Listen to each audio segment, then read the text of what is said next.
ওই যে মামা বলেছিল, ওই যে মামা বলেছিল মাটির কথাটা, হায় হায় মাটির কথাটা, অত দিনের স্বপ্নটা হইল পুরা, অত দিনের স্বপ্নটা হইল পুরা। ভাৰত স্বাধীন হোৱাৰ পিছতো কংগ্ৰেছে আহিছিলে। সেইটো সময়ত গোটেইখিনি মানুহ স্বাধীনভাৱে মানে জীয়াই থাকিবৰ কাৰণে হেৰি ছিষ্টেমত তেখেতসকলে ব্যৱস্থা কৰিলে। কিন্তু আমাৰ চাহ জনগোষ্ঠীৰ লোকসকলক কেলে তেনেকুৱা নিথৰুৱা কৰি থৈ গৈছে।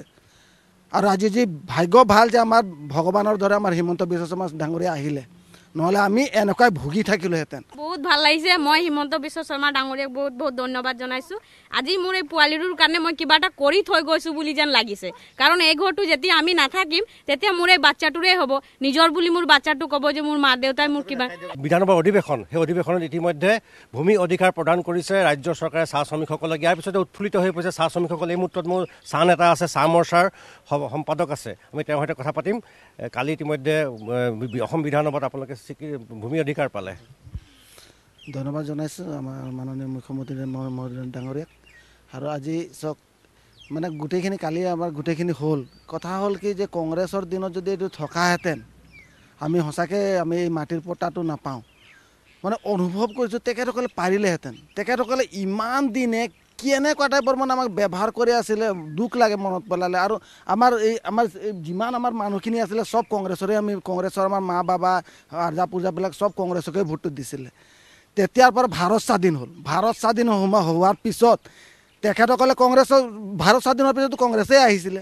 সেইটো সময়ত গোটেইখিনি মানুহ স্বাধীনভাৱে মানে জীয়াই থাকিবৰ কাৰণে হেৰি ছিষ্টেমত তেখেতসকলে ব্যৱস্থা কৰিলে। কিন্তু আমাৰ চাহ জনগোষ্ঠীৰ লোকসকলক কেলে তেনেকুৱা নিথৰুৱা কৰি থৈ গৈছে। আৰু আজি যি ভাগ্য ভাল যে আমাৰ ভগৱানৰ দৰে আমাৰ হিমন্ত বিশ্ব শৰ্মা ডাঙৰীয়া আহিলে, নহ'লে আমি এনেকুৱাই ভুগি থাকিলোহেঁতেন। লাজ লাগে। আজিকালি কিছুমান কমেণ্টবিলাক পাইছোঁ। আমি অসমৰ স্থায়ী বাসিন্দা হয়। আমি অসমখনক আমাৰ নিজৰ মাতৃভূমি হিচাপে আমি মানুহ বিচাৰোঁ, আমি জানো আমাৰ মাতৃভূমি হয়। কিছুমানে এতিয়াও কেলে উপলংঘা কৰিছে আমাৰ চাহ জনগোষ্ঠীৰ লোকসকলক, বেয়া লাগে। আমি গোটেই আমাৰ মাজা পুৰুষা চবেই আমি অসমখনতেই দিলোঁ, এই বাগানখনৰ কাৰণে দিলোঁ, অসমখনৰ কাৰণে কৰিলোঁ। তাৰপিছতো তেখেতসকলে কেনে আমাৰ প্ৰতি তেখেতসকলে ইমান বেয়া মানে ভাবে। কংগ্ৰেছে একো নকৰিলে, মানে কংগ্ৰেছ চৰকাৰে একো নাই কৰা। মই ইমানটোৱে কৈছোঁ আপোনাক, কংগ্ৰেছৰ দিনত এই আমাৰ হাতীগুৰি চাহ বাগিচাত দেখা যায় এটা আপোনাৰ কালাঘৰ টাইপৰ আমাৰ পূজা ঘৰ এটা দিছিলে, আৰু এইখিনিত এটা আপোনাৰ পূজা ঘৰ এটা দিছিলে। তাৰ বাদে একো নাই। কিন্তু বিজেপি গভৰ্ণমেণ্ট অহাৰ পিছত প্ৰথমেতো আমাৰ কি, আমিতো আগতো চাকি জ্বলাই, যেতিয়া ৰ'দ আপোনাৰ আমি যেতিয়া গাড়ী ফালেদি অহা যোৱা কৰে, ৰাতি যেতিয়া গৰম লাগে আমি ৰাতিৰ ৰাস্তা কাষত যাওঁ, গাড়ীৰ বতাহটো যেতিয়া পাৰ হয় বতাহবিলাক আমি লওঁ। প্ৰায় মানুহবিলাক ৰাস্তা কাষত থাকে, জিৰণি চৰাত শুই থাকিবলগীয়া হয়। কাৰেণ্টৰ ব্যৱস্থা নাছিলে। কিন্তু যেতিয়া বিজেপি গভৰ্ণমেণ্ট আহিলে, অটল বিহাৰী গভৰ্ণমেণ্ট যেতিয়া কেন্দ্ৰত বহিলে, তেতিয়া আমাৰ বাগিচাবিলাকত কাৰেণ্টৰ ব্যৱস্থাটো কৰি দিলে। তাৰপিছত লাইনৰ কথা কি ক'ম, পূৰা খাইছে। আৰু ভোট বেংক হিচাপে আমাকে ব্যৱহাৰ কৰিলে। কাৰণ চাওক, যিবিলাক কনচেঞ্চ ভোট আছিলে তেখেতসকলেতো য'ত দিব লাগে তেখেতসকলে দিয়ে। কিন্তু আমাৰ বাগানৰ ভোটবিলাক আপোনালোকে সকলোৱে জানে, একচাটিয়া ভোটবিলাক যায়, একফালে যোনফালে যায় একফালে যায়। এই কংগ্ৰেছ চৰকাৰক তেতিয়া আমাৰ মানুহখিনি পূৰা ভোট দিছিলে, পূৰা দিল খুলি দিছিলে। ঘৰৰ এটাও বাকী নাছিলে, চবেই খালি কংগ্ৰেছকে আমি ভোটটো দিছিলোঁ। কিন্তু তাৰপিছত যে লুটি পুটি খাই শেষ কৰিলে, আমাৰ চাহ জনগোষ্ঠীৰ কাৰণে একো এটা কৰা নাই। মই যিমান দূৰ জানো একো এটা কৰা নাই। আজি অসমত আমাৰ বিজেপি চৰকাৰ বা কেন্দ্ৰৰ বিজেপি চৰকাৰ মাত্ৰ 15টা বছৰ হৈছে, 15টামান বছৰ হৈছে।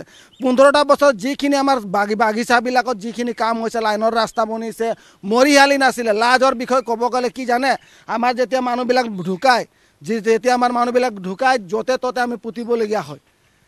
এতিয়া আমাৰ বাগিচাত মৰিশালি দিছে, সকলোফালে উন্নয়ন হৈছে। মই দেখুৱাইছোঁ আৰু আছে, চাহ নেতা আছে। কি ক'ব, হিমন্ত বিশ্ব শৰ্মা নথকা হ'লে আপোনালোকে নাপালেহেঁতেন মাটি পট্টা? হয়, মই প্ৰথমতে আমাৰ মাননীয় মুখ্যমন্ত্ৰী ডাঙৰীয়াক মই অশেষ ধন্যবাদ জ্ঞাপন কৰিছোঁ। মই এটা কথা চিন্তা কৰিছোঁ, যিহেতুকে এতিয়া আমাৰ ডক্টৰ হিমন্ত বিশ্ব শৰ্মা মুখ্যমন্ত্ৰী ডাঙৰীয়াই এই কামখন, আমাৰ মাটিৰ পাট্টাৰ কামখন যেতিয়া কৰিব পাৰিলে, মই ভাবোঁ 50 বছৰ যেতিয়া কংগ্ৰেছ চৰকাৰ আছিলে তেতিয়াও চাগে হ'লহেঁতেন।